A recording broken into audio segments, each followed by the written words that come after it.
صبر کسے کہتے ہیں؟ اس کے بارے میں کہنے والوں نے بہت کچھ کہا ہے۔ واویلا نہ کرنا، منہ پہ تماچے نہ مارنا، ناشکری کا کلمہ نہ کہنا، اعضاء کا ایسا اضطراب کہ جو شریعت میں نامحمود ہو اس کا سرزد نہ ہونا، صبر کے بڑے مفاہیم ہیں۔ لیکن صبر کا مفہوم میں نے ایک یہ بھی پڑھا ہے کہ صابر وہ ہے جس کے معمول عبادت میں فرق نہ آئے۔ پہلی صف میں کھڑا ہونے کی عادت تھی، نماز پڑھتا تھا، جوان بیٹا فوت ہو گیا، اذان پکاری گئی تو پہلی صف میں کھڑا پایا گیا، نماز قضا نہیں ہوئی، آپ کہیں گے بندہ صابر ہے۔ گھر میں میت پڑی ہے، نماز قضا نہیں ہوئی، جس کے معمول عبادت قضا نہ ہوں وہ صابر کہلاتا ہے۔ صبح اٹھ کے قرآن پڑھنے کی عادت تھی، گھر میں میت پڑی ہے، چلو دوپہر کو تدفین ہونی ہے، نماز پڑھی تو تلاوت آج بھی چھوڑی نہیں ہے، ہم کہیں گے بندہ صابر ہے۔ اگر صبر کی یہ تعریف ہے کہ معمول عبادت قضا نہ ہو تو صابر کہلاتا ہے، تو پھر اس تعریف کے آئینے میں امام حسین کو دیکھو، 71 لاشیں پڑی ہیں، اپنا بدن زخموں سے چور ہے۔ محتاط روایت یہ ہے کہ آپ کا جب پیراہن اتارا گیا تو 113 تیر 33 زخم تلواروں کے تھے اور 34 گھاؤ نیزوں کے تھے، کچھ نیزے بدن میں ٹوٹ گئے تھے اور گھوڑے کی زین سے فرش زمین پہ آئے۔ صابر ایسا ہے کہ عبادت کا وقت آ گیا، سجدہ قضا نہیں ہونے دیا،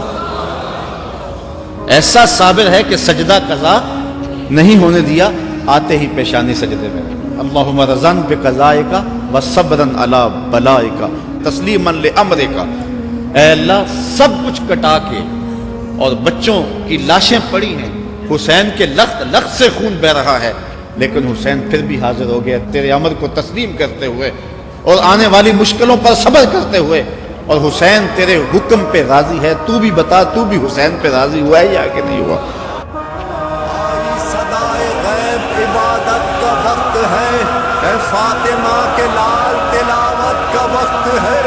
جنت میں سب بندھی ہے امامت کا وقت ہے، بس بس حسین بس یہ عبادت کا وقت ہے،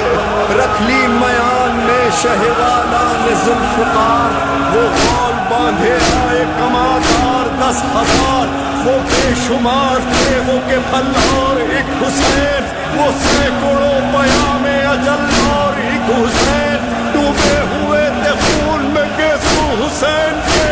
تیروں نے چھان ڈالے تھے پہلو حسین کے، نیزے کا بنے نے پہلو پہ کیا وار، کاندھے پہ چلی ساز زرارہ کی بھی تلوار، ناوک بن کاہل کا کلے لے کے ہوا پار، بازو میں درایا قبر پھولی خوخار، دیکھے اوپی ہوئی جو برابر سے چل گئی، غشا گیا قلم سے رکابیں نکل گئی، کیوں کر کہوں کہ عرش خدا خاک پر گرا، خیر النساء کا ماہ لقا خاک پر گرا، ریتی پہ مصطفیٰ کے جگر کا لہو گرا، سید گرا امام گرا نیک خو گرا،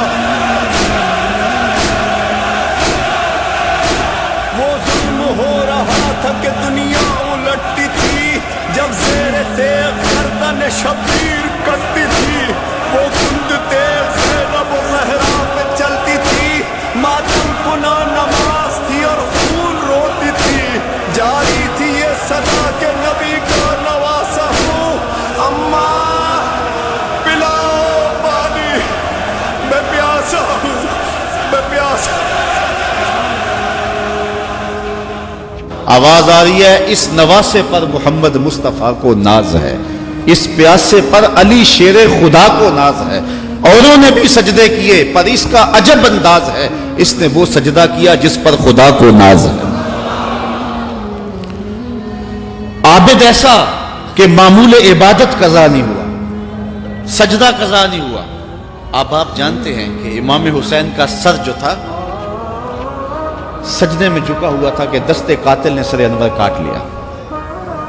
اور پھر سر انور کو کاٹ کے نیزے کی نوک پہ چڑھا دیا۔ یزیدیوں نے اس لیے کیا کہ اپنے لشکر کو تسلی دیں کہ ہم کامیاب اور کامران ہوئے ہیں، دیکھو سر حسین کٹ کے نیزے کی نوک پہ چڑھ گیا۔ تو جب انہوں نے نیزے کی نوک پہ سر حسین چڑھایا تو لشکر یزید سے آواز آئی، یہ کیسا سر ہے جو کٹ کے بھی سر بلند ہے؟ اس کی سر بلندی اب بھی نہیں گئی، اب بھی یہ اونچا ہے۔ اور جب سر انور نیزے کی نوک پہ چڑھایا گیا تو اس انداز سے چڑھایا گیا کہ کٹی ہوئی گردن کا رخ آسمان کی طرف اور سر انور کا رخ زمین کی طرف۔ تو کسی شاعر نے تخیل باندھا، بآنکھ سر نیزے پہ اور سوئے زمین ہے روح، یعنی سجدہ ثانی کی ہے آرزو۔ رکعت میں 2 سجدے ہوتے ہیں، ابھی ایک ہوا تھا کہ سر کاٹ لیا گیا، حسین کی پیشانی میں دوسرے سجدے کی آرزو مچل رہی۔ صابر ایسا کہ معمول عبادت قضا نہیں ہوا اور پھر تلاوت بھی قضا نہیں ہوئی۔ حسین کا سر نیزے کی نوک پہ ہے، لبوں پہ قرآن جاری ہے، کیونکہ حسین کو لوریاں ہی قرآن کی ملی تھی۔ تو حسین ابن علی رضی اللہ تعالی عنہ سے